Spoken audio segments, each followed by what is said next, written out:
Big boys playing with bigger trucks. But when the light goes green, it's all business as we separate the men from the boys in an all-out side-by-side shootout coming up next.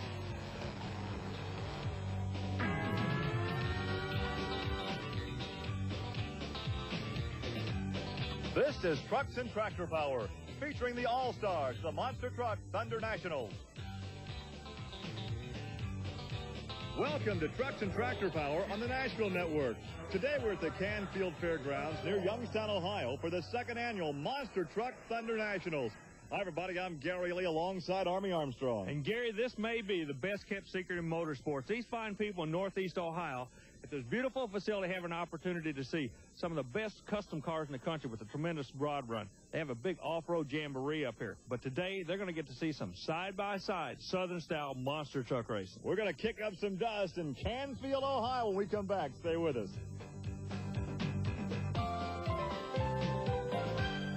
Power coming to you from Canfield, Ohio. This afternoon, we have completed qualifying. Now, here are the matchups for round one. Bigfoot, the fast qualifier, against Snakebite, Micro Machine, and Black Stallion.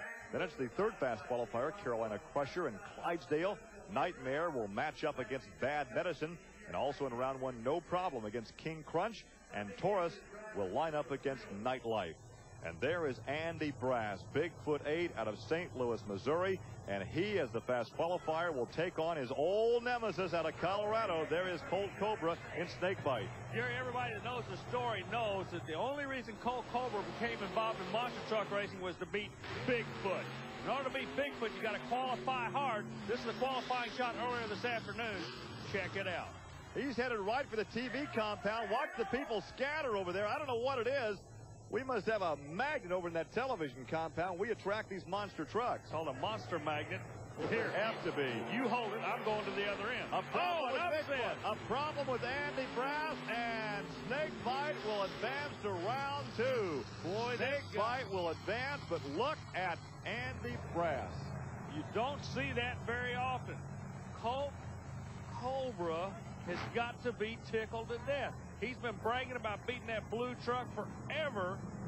Yeah, but it took a mechanical problem to defeat him, though. That doesn't count. You win, you win. You lose, you lose. He won.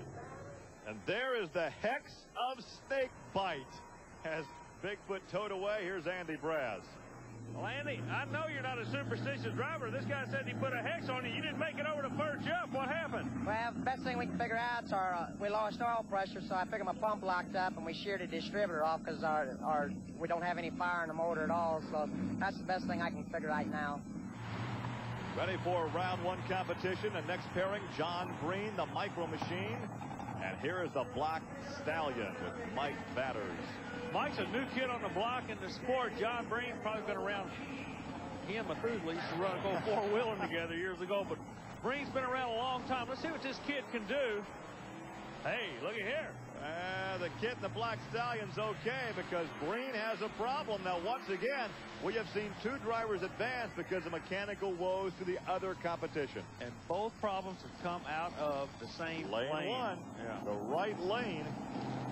Yeah, but Gary, you got to give credit where credit's due. The kid was called to the line. He went to the line. The light went green. He went to the other end, and he will be going to the next round. And he also has made his way over to talk with you, Army Armstrong. Here's the Black Stallion. Well, Gary, we're standing with a young man that's trying to get his rookie stripes in, Mike Vaters, driver of the Black Stallion. And Mike, an awfully good run while ago against the Micro Machine. Thank you very much, Army. The tracks feels real good, and we're still playing with the gearing and the transfer case. Everything looks good for the next round. You're basically going through a real good learning curve right now. Yeah, we did a lot of indoor shows in my previous years. Every one set of cars. This is an all-new ball game. We're reaching a lot higher speeds, and we're getting a lot higher altitude in the truck. You're in the next round. We'll see you there. Thanks a lot, Army. Experience in the cockpit. The only way to get it is to go out there and run after run after run. And here is a new paint job for Bennett Clark, the Clydesdale, the Valvoline Clydesdale this season. Going against the Carolina Crusher with Gary Porter, a pair of Chevrolets. Well, Gary, what can you say about these two guys? They're like two old street fighters. They've been here before. The Valvoline sponsor Clydesdale, Bennett Clark, he's just coming back on the tour. He hasn't quite got it figured out. On the other lane, Gary Porter looks to be leading a life of charm right now. Did you see the second set of cars, the way Gary found the air? Watch again. Now watch Gary go over the second set of cars through what we call no man's land. Right. Now watch this jump right here. Smooth. That is textbook. It's like the landing truck a settled 747, down. yeah. That was an impressive ride by Gary Porter. Now we take a look at Steve Hess out of Columbia City, Indiana, in the GMC called Nightmare, and there is Bad Medicine Don Van Loo from Jefferson City, Missouri. Now, Van Loo, one of the Chrysler horse-powered vehicles, he can run with anybody, and this should be a real good race. The reason it should be a good race is both of them are the older style trucks. You should see a lot of bounce. See that? The front end's coming up. Nightmare was smooth over the second set of cars, though, and the GMC takes the victory. Boy, Hess has teamed up with GMC. You know, if they had class racing, he would be first in class in the sport. That's not the case, though, Gary.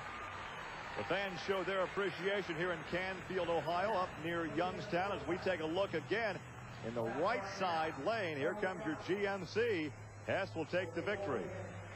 I think you're going to be seeing in the future a lot more trucks like Van Loo's. They're going to start building them lower to the ground to get them to hug Mother Nature, to hug that earth. Well, here's a look at John Moore out of Lafayette, Tennessee, in a short wheelbase, another strategy or theory in monster truck racing, alongside Scott Stevens in the Auto Value King Krunch. So we have a, well, actually, that's supposed to be a Chevrolet. I was going to ask you what kind of body style that's a Chevrolet against a Ford product. Now, this was yesterday. Scott Stevens has had a black cloud hanging over his head. Look at this. Once again, sky, ground, and he's upside down again. And Canfield all over his head now when he landed on his head here. But you're going to race, you got to race. Tear off the sheet metal, in this case fiberglass. The truck is in good condition, and here is Scott Stevens, the far lane, the left lane, lane 2, and it looks like, whoa, John Scott Moore. Stevens by a fender, if he had a fender. Yeah. Oh, he's still trying to shut it down. The throttle may have hung a little bit. No, I think he's just happy. He is. He's just happy that he's not on his head. Let's he's watch driving him that run puppy again. back. John Moore almost nipped him right at the finish line. Yeah, John Moore almost caught him in the air. Watch the launch here. John just needed a longer wheelbase, and there's been a tie. I guarantee you. Well, here is Wayne Smozanek in the Jupiter, Florida truck they call Nightlife. Actually, that truck was built by Dave Wyzorek out of Nebraska. He takes on Jack Willman Sr. out of Granite City, Illinois, in the Taurus Chevrolet. Willman's another driver that's been around forever. The gentleman in the far lane, Wayne, he's a new driver in this sport, but he comes to us from drag racing. He's got a lot of irons in the seat in a pro stock drag car, so he knows what it's going to take to win. The starting line, reaction time is important. He's still got that. But Willman seems to be, yes, horsepowering him on the big end. Now, Willman had the advantage there out of brute strength from under the hood. As the Taurus truck will advance to round 2, we look again. It's amazing how these, now watch them, they're just catching